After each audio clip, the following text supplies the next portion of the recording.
Just joking. All right, Rachel, the floor is yours.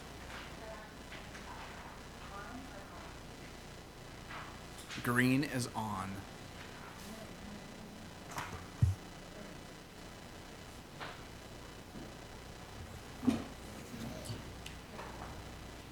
Check, baby. Check 1, 2, 3, 4.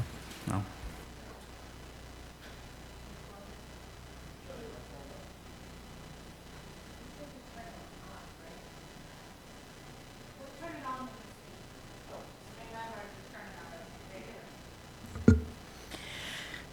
All right, calling to order the Community Advisory Board. Do we need to say roll call? We know who's here. No?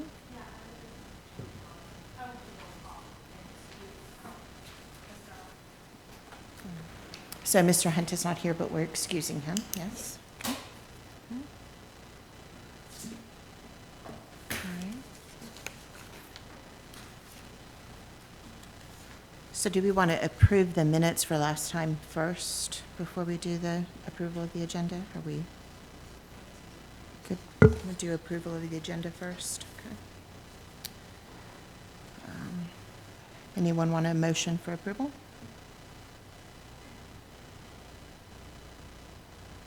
I move we approve the agenda. Madam Chair, I second that. Thank you. Okay, and the minutes, did we have a chance to review those? I move we approve the minutes for August 7, 2024. Once again, I second, Madam Chairman. Are we supposed to take a vote on those? Yeah, okay. So all in favor for the agenda? Aye, okay. So that motion passes. Okay, and approval of the minutes, do we want to take a vote? All in favor, aye? Yep. Yep. Did someone make the motion? Yes. Okay. Motioned and seconded, so all in favor, aye? Okay. Okay, thank you.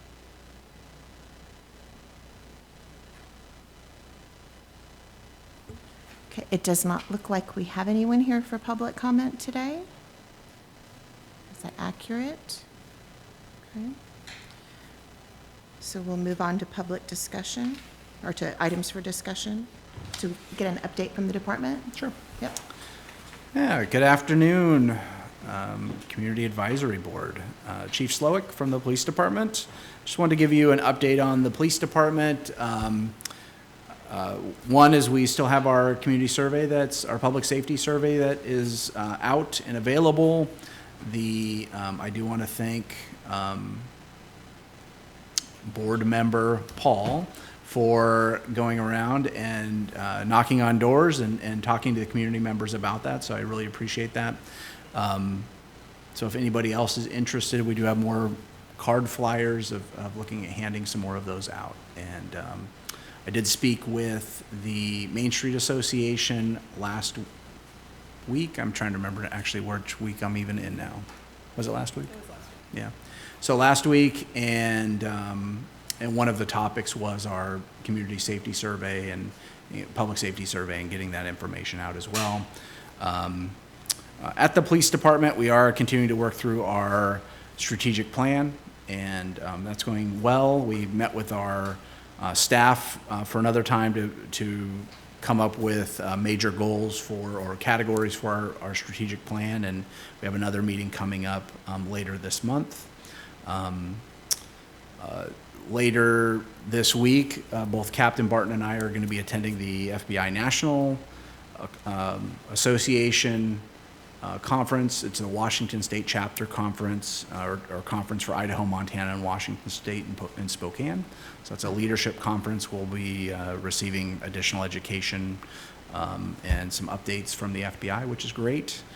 And additionally, I provided a update to City Council on the status of the police department, and that was at our last City Council workshop at the end of August.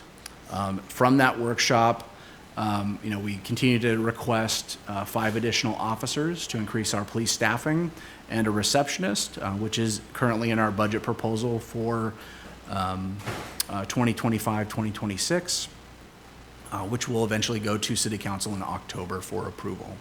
And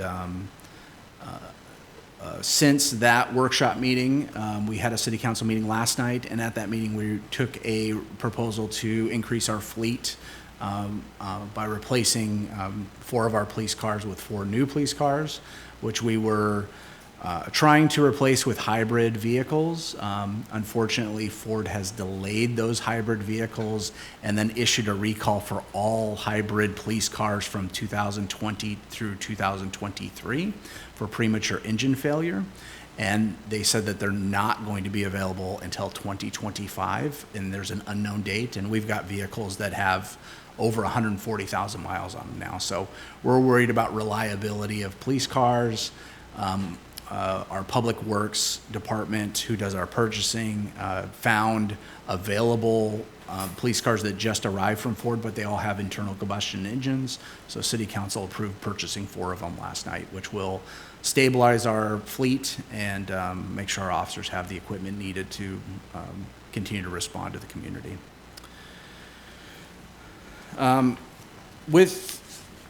So that's just moving on from the updates. So the annual report, which is really the next item there, that's in front of you. And I definitely want to make sure that we recognize Meg for putting this together, Meg Massey, our administrative assistant at the police department. She did a good job capturing data for last year. So this is to peruse, and I'm happy to answer any questions that anybody might have. One item that came out of, that was old business that you guys had from our school resource officer presentation, was the amount of juvenile referrals that we've had.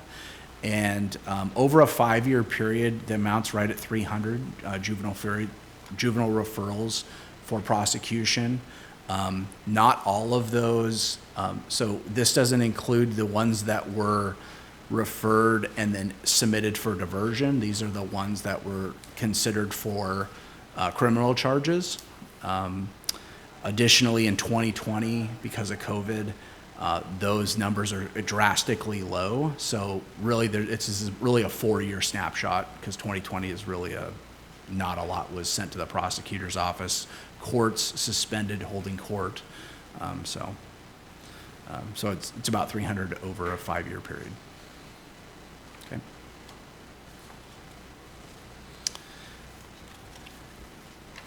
And then additionally, one of the items that I've had conversations with a few of you about is doing a tour of the temporary shelter in Skagit County. It's called the Friendship House.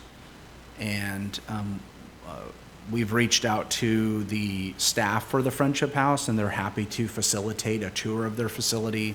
It is a temporary shelter. I believe it's 43 units. 2 of them are specifically reserved for law enforcement purposes in case somebody needed shelter at night or something like that. And I will let us work through Meg to schedule that if anybody is interested. So we're looking at doing that scheduling in the next 3 weeks or so. Okay, and that would just be a field trip outside of our normal meeting time.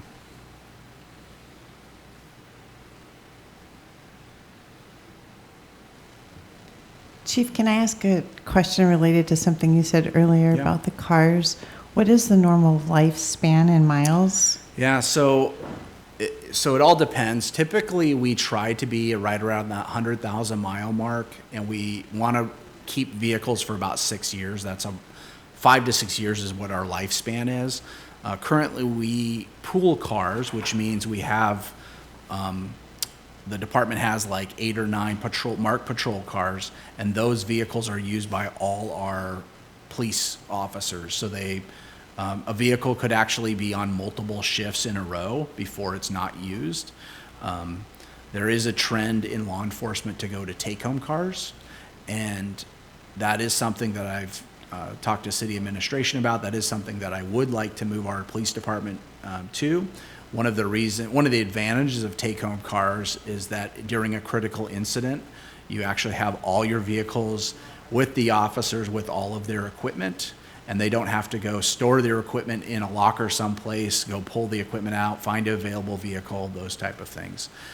Additionally, take-home vehicles are known to lower maintenance costs, increase reliability of the vehicles, increase cleanliness, and caretaking of the vehicle, because one officer is assigned to one vehicle, and if that vehicle is getting broken all the time, you know who the culprits are, right, that are abusing the equipment. So often people take care of their equipment a little better because they feel ownership in the equipment.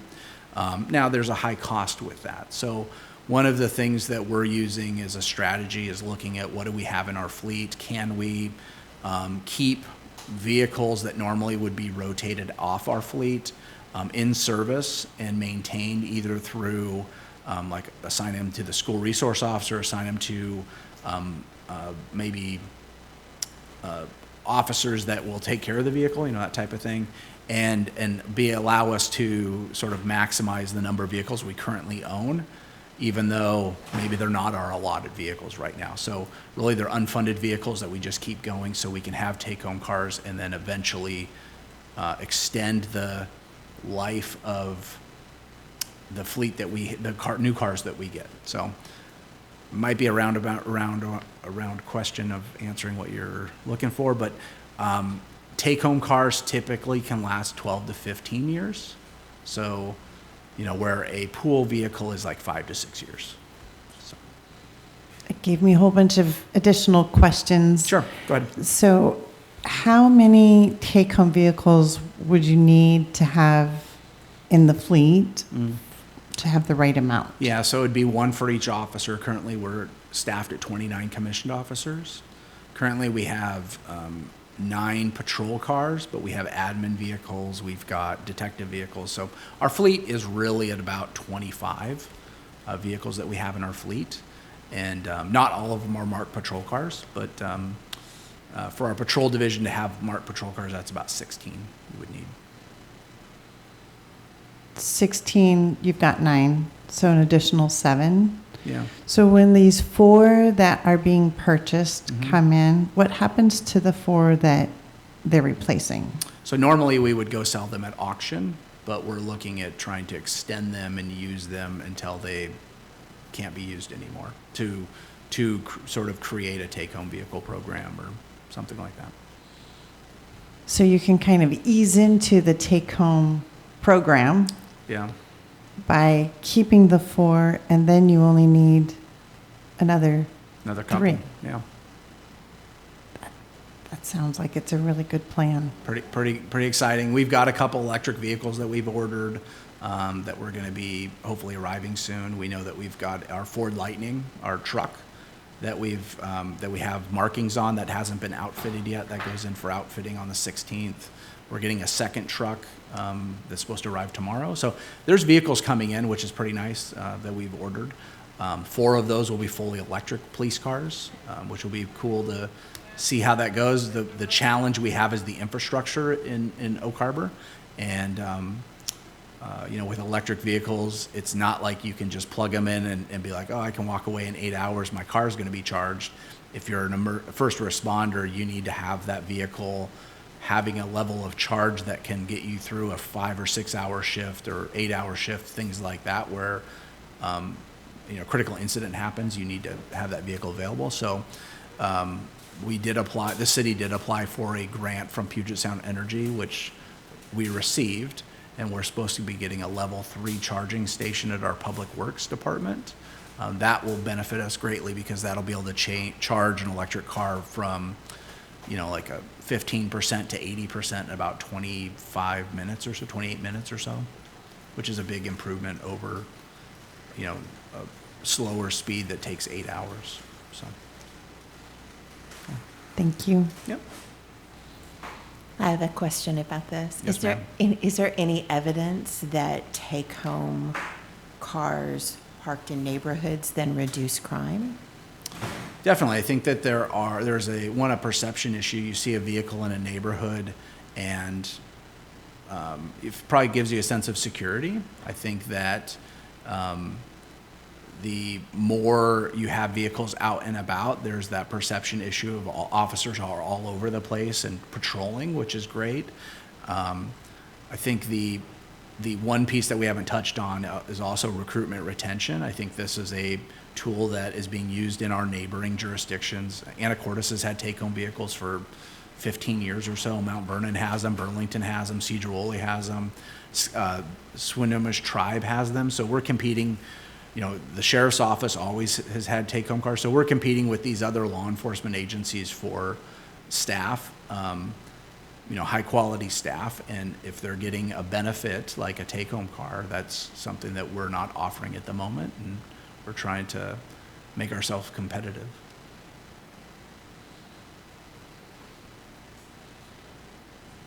Okay. Any other questions?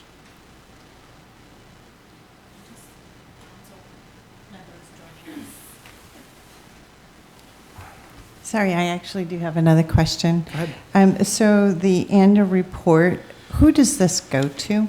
So this is published on our city website. It was presented to city council at the workshop at the end of the month. I think it was on the 28th. And it's just available to the community is what it is. Snapshot of what's going on at the police department, our statistics. You know, we're looking at implementing some newer technology. Specifically, we are purchasing use of force and software that'll help us capture our use of force data in a different way. Our professional standards information, you know, complaints and internal investigations, those type of things in a different way.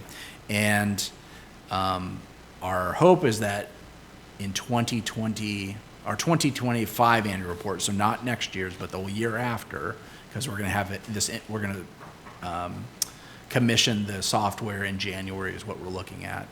We'll have some additional data on there so that you can look at, you know, what's the diversity of our traffic stops, what's the diversity of our complaints, our contacts, those type of things that we're really trying to make sure the community knows for transparency and be accountable.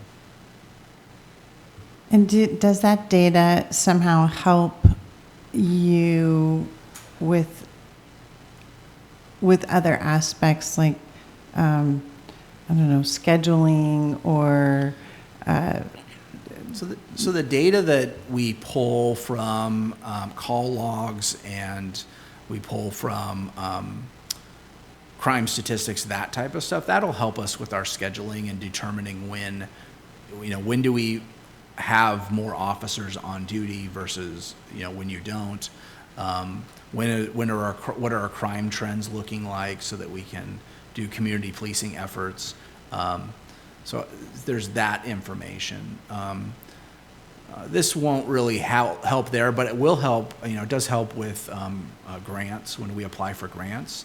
A lot of times that information's asked for in our grants.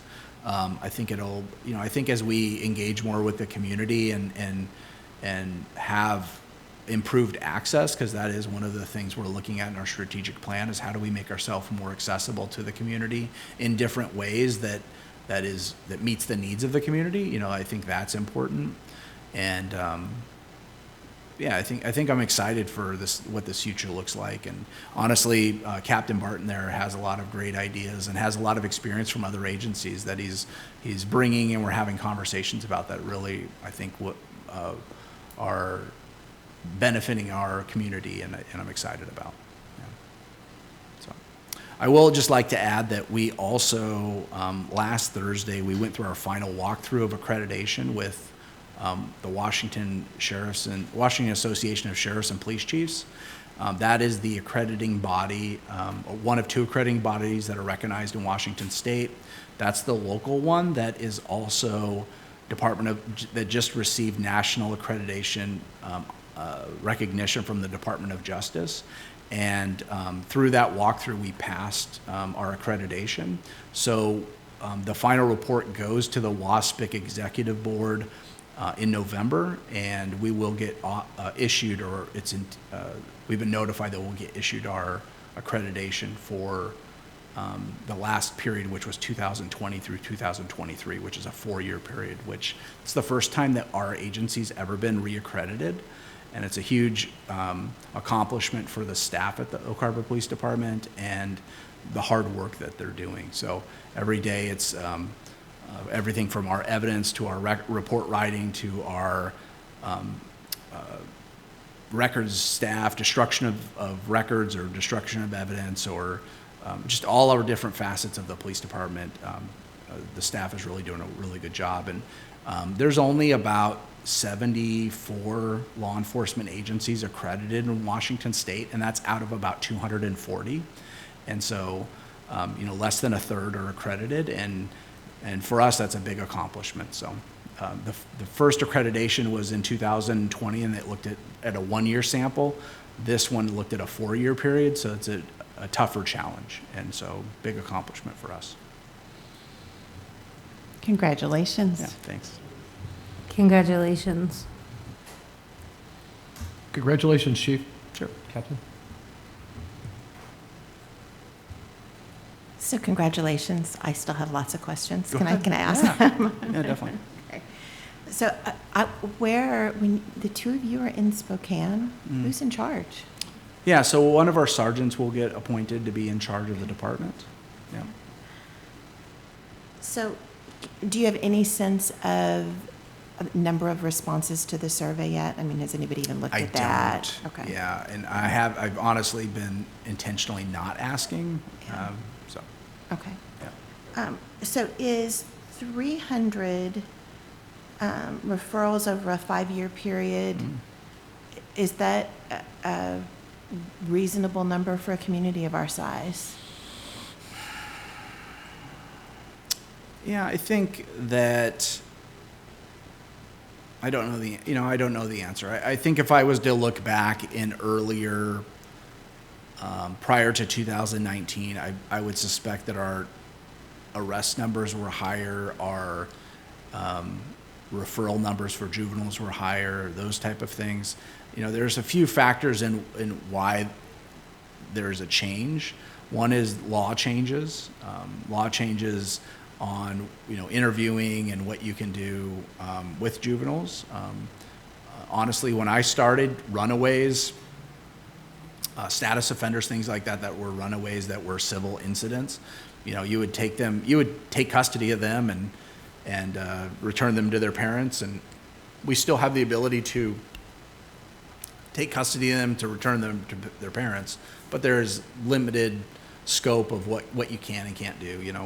I'll say the referrals for crimes, a lot of that could be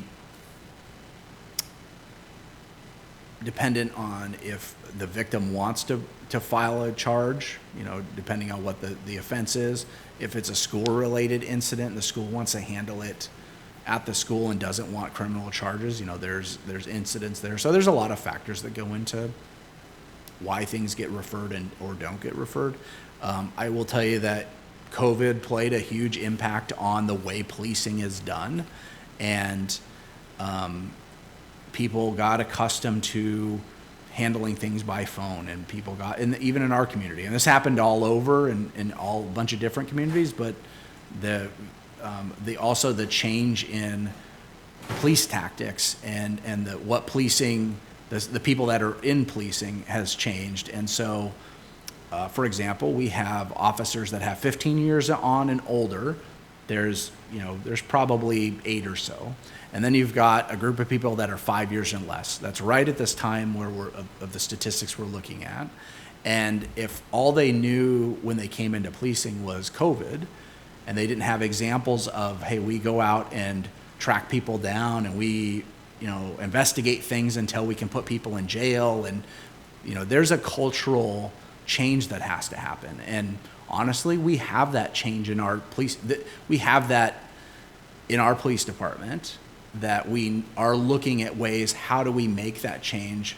Not only that we are responsive and accountable to the community, but also that we're meeting the needs of victims, that we're, people that need to be held accountable are being held accountable, and that we're doing good, thorough investigations. So, that's something that really is on. We have conversations, Captain Barton and I have conversations daily about, And we're really trying to develop a strategy and a training plan to make sure that we can get back to the basics, and I think that you'll see those numbers will improve.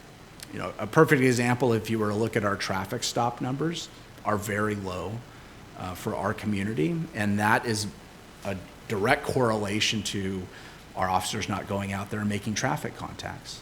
And that's because they don't either, I can't talk for the individual officer, but for me, coming into policing 21 years ago, that was something that was really important, and your whole squad would go out and do traffic enforcement if they didn't have things going on. And, you know, there would be some, I don't want to say competition amongst officers, but, you know, but that was a thing that was one aspect of our job that we did really good. Some people that's not their thing, but you still go out and do it. So, I think the change really in the lower numbers really is the change in policing style. You know, the anti-policing efforts that have gone on over the years. You know, I know that I didn't mention those, but over the last few years, it's been rough on wanting to be a police officer. And so even in this community that is very law enforcement friendly, you feel that national influence. And it's, you know, it's on social media, it's in the news, it's in your face. And, you know, that is challenging for staff. And so a lot of times people pull back and they'll do the basic 911 response, but it's making sure that we can get out there and be engaged. We know the more that we can be active, present, and seen, that lowers crime rates, that can deter crime. And so we want to make sure that we're out doing that. Yeah. Thank you. I have one other question. Yeah. And then a comment. So I know this is jumping the gun a little bit, but if Oak Harbor wanted to emulate this transient housing project in Burlington, what would that take? You know, I will say that is a larger conversation for this work group. Okay. And I think that that's a partnership with the county and our region that needs to be had with probably elected leaders and council members. So I think it's probably, you know, we've got a council member on our group here, and you know, there is conversations that were, you know, that happened about, you know, what does it look like for services in our community. The challenging thing that we have is you can build a place that is a shelter, but you don't have the mental health services, then there's a huge aspect that we're missing on what that might look like. And you know, thankfully, so I'll just say this. One of the challenges we have in our community is, you know, we have Woodby Health as our hospital, and then we've got some co-responders as Island County Human Services employees. One works the Oak Harbor Police Department, one works the Island County Sheriff. But there is no, you know, we've got ITUA, which is the Voluntary Stabilization Center for Drugs and Mental Health, but there is no, there are no beds. So if somebody is held for mental health evaluation, there is no restricted beds available in our area. And when I say our area, the closest bed is St. Joe's in Bellingham or Providence in Everett. And we've had to take people to both locations. Often people go to Woodby Health and they're not equipped for those services. They don't have the staff. They don't have security. They don't have full-time security, those type of things. And so it's very challenging for them. And then the people just get put back out on the street. And, you know, we have a shelter currently, which is, you know, at OLF that is there. We've got a day shelter at the Spin here in the city, but the connection to services, well, people say, yeah, we do a lot of referrals, and we've done a lot of referrals. We've done over 250 referrals in the last year to mental health services or health, you know, Island County Human Services, which is pretty good. But those connections and actually people getting care and treatment is very low because there's not those services out there.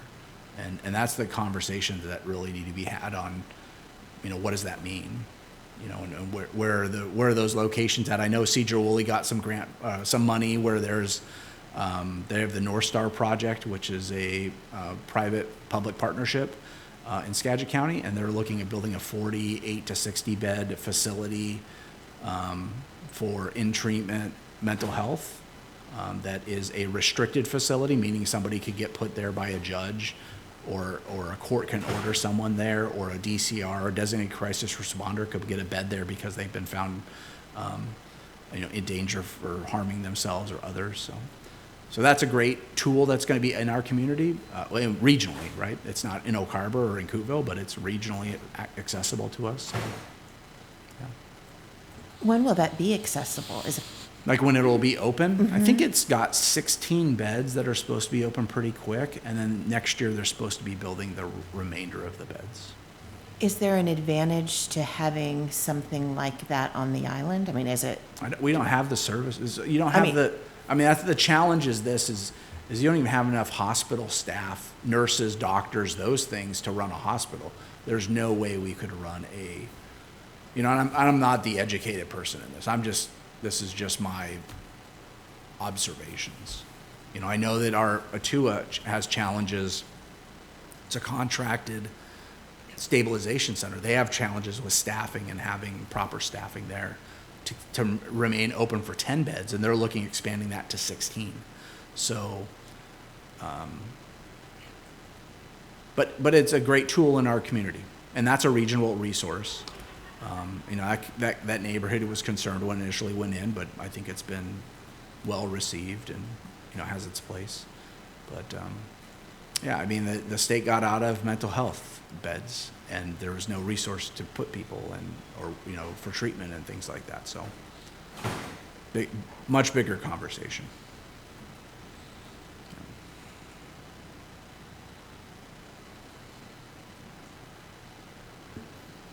all right, so do we want to move on to member comments, or there? I actually had a question. Going back to the take-home vehicles that you guys are looking at doing, the 4, out of curiosity, if that was to be approved, who decides gets to take home the vehicles? Like which officers those would be assigned to? How is that done? That goes to me. I get to make the final decisions. Oh, okay. Yeah.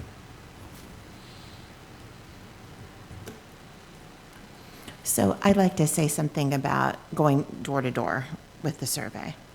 So I went to about 40 houses last week, and they're all near my neighborhood. This was not, I didn't blanket Oak Harbor. But older folks are not, they don't understand the QR code. They don't want to get online. A few of them are saying, if I get online, then you'll have my personal information. And I don't want you to have that. So I'm wondering if we could get some paper copies of the survey for people who are in that situation. Like, I think I could have persuaded a couple of people to do the survey just for me, but as soon as I showed them the QR code or the website, would it be possible for us to get some paper Certainly. copies of it? Yep, Okay. no problem.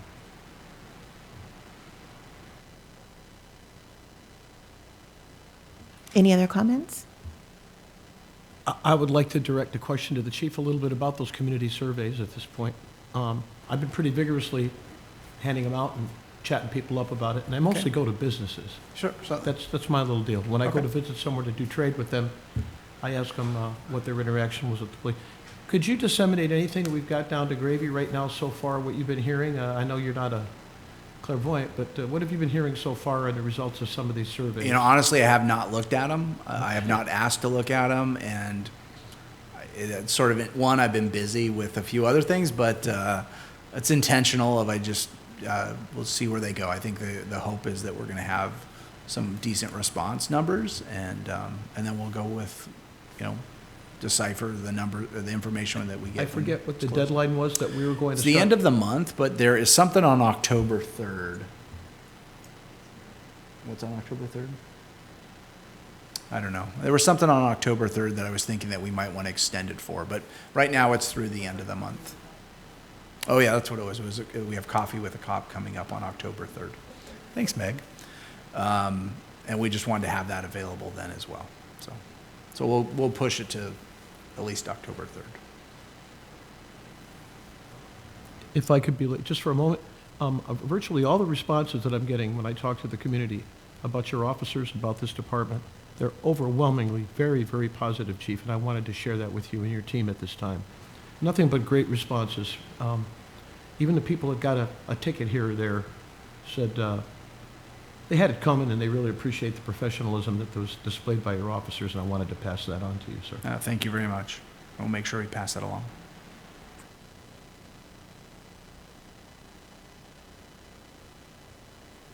Any other comments? No? Okay, let's move on to determination of future agenda items. So we've got Graduate Academy, or Citizen Academy graduates to speak. Have we scheduled that? Is that, no? Yeah, we'll look at scheduling that person for the next meeting.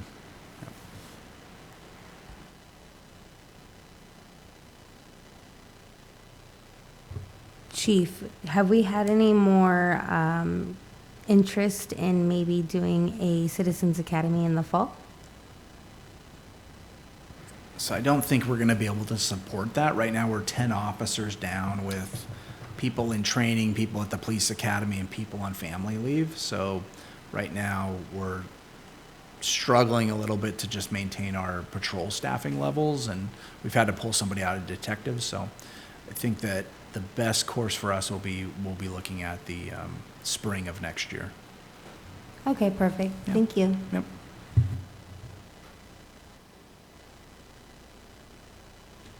Any other comments? All right, a motion to adjourn? Madam Chair, can we take a look at, once again, we are going to meeting on this 4:15 on October 2nd, is that correct? That will be our next meeting? Yes. Okay. In lieu of that, I'd like to make a motion that we adjourn, Madam Chair. I'll second. All in favor? All right. Adjourned.